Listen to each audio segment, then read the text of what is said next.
Hey everyone, how's it going? Welcome back to Soundline. We're very fortunate to have in front of us here one of the very first units of the brand new Technics SL-1300G. So I'm going to be going over that, the differences between the current models, the GR2 and the G, what parts are used from here and there and how it sounds compared to these two models. So stick around, I hope you enjoy this video.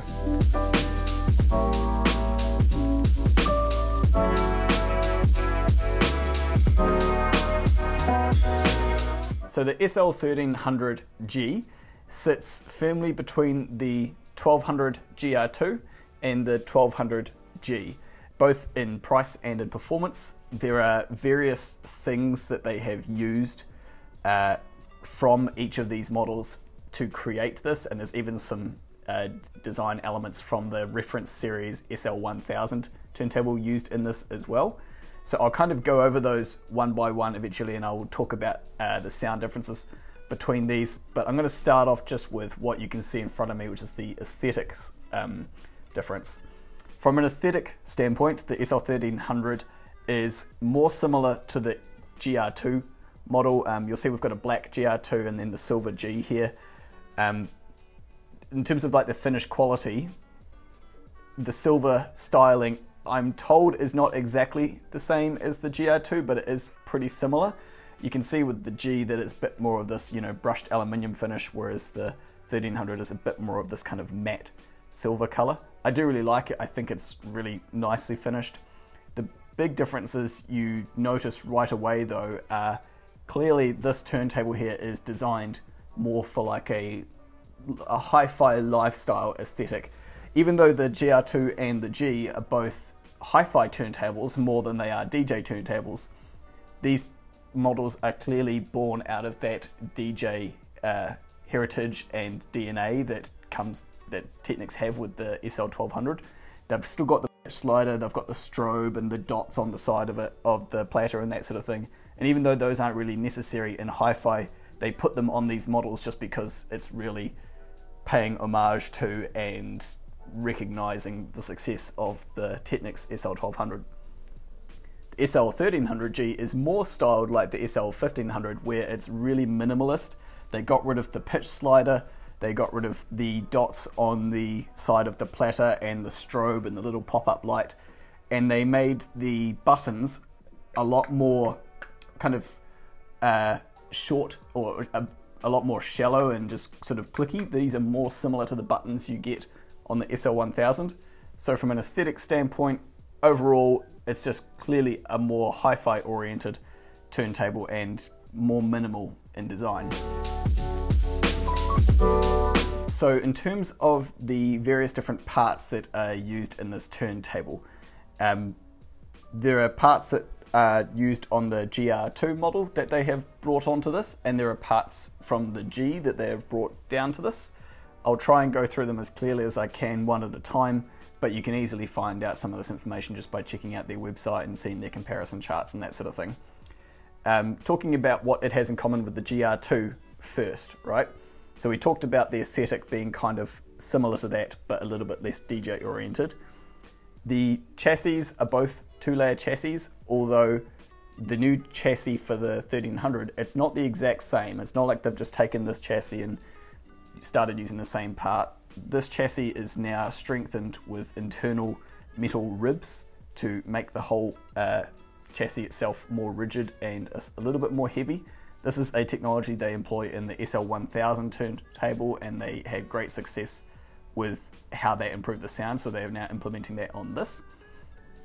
It shares also the Delta Sigma drive motor controller that was first released or implemented on the GR2. They saw how successful and the improvements that motor controller made when they brought this turntable out, so now they're employing that on this as well. The feet are the exact same feet as what is on the GR2, and the tone arm is the exact same as what is on the GR2, and that includes the RCA connectors underneath. They've both got the rotary mechanism for lifting the tone arms up and down and adjusting the VTA. It's essentially like this whole section is almost identical through and through.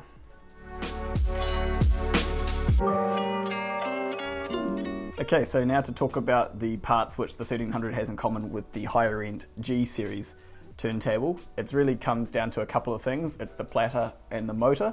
The platter, apart from the fact that the G series ones has these dots on it for the strobe, other than that, they're pretty much the identical, the same platter.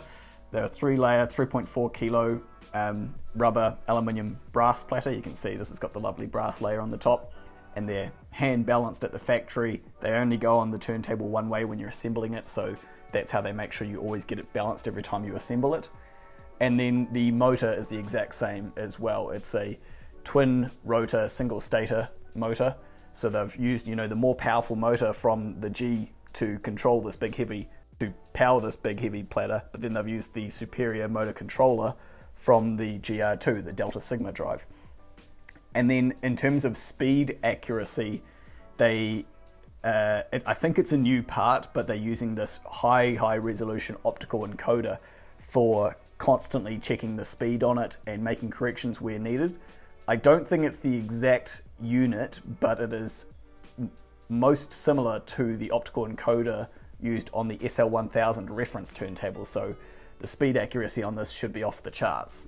So that is the turntable as far as like an assembly, like where the parts have come from kind of standpoint. As you can tell, it's a little bit of this, a little bit of that, a little bit of the ultra high res reference series things that they've kind of taken all the best bits and combined them all together into this one amazing, beautiful looking turntable at an amazing price point.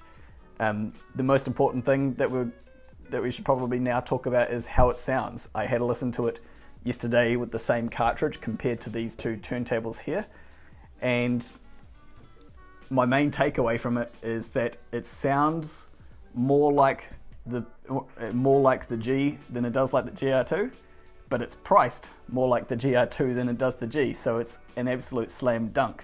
So it's a really high value for money turntable that sounds great and looks pretty good in my opinion as well.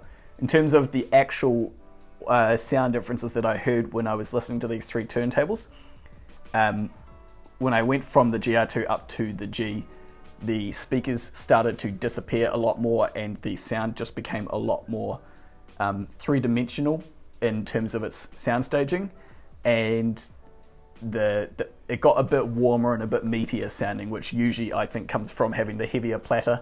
It's just got a bit more sort of weight to everything. But then if you're wanting to know the differences, like what if I spent the extra money and went up to the top of the line G series one, what would I get? When I went there, the speakers completely disappeared, the soundstage got a whole lot bigger, a whole lot deeper. The detail between these two is actually very comparable. Like this has most of the detail that has. The main real difference that I heard was just that the speakers disappeared and that the sound just expanded a bit further with the G series. So whilst this is still better than that, this gets you most of the way there and at a really good price point. So I think this is going to be a really popular turntable. It's available in this lovely matte silver color or a matte black color, which I'm keen to see because I think that with the brass platter will look really cool. Yeah, this is the first one in the country as far as I understand it. We're really excited to have it and to play with it a bit more and find some more cartridges that go really well with it. And if you have any questions about it, give us a shout in the comments or give us a call and we'll do our best to answer them. Oh, one final thing I wanted to say, just from a kind of an installer's perspective, like actually using it. The one thing that I really love, the power inlet on the back of this turntable is straight out the back, so you can literally just grab the power cable and push it straight in. Because on these two guys here, the power inlet is like on an angle like that, which I don't know if that's just because it's based on the DJ turntable platform and that's an angle that happens to work for convenience. But on this one, power inlet just comes straight out the back, which makes it really easy to install. You know, it's a small thing. Like when I'm listening to turntables here, I'm constantly changing cables and moving things around, so it's not really a realistic experience for the average owner. But from my perspective, just being able to plug things in really easily, I always appreciate that. Thanks for watching this video, guys. I hope you enjoyed it, and I'll catch you in the next one. Ka kite anō.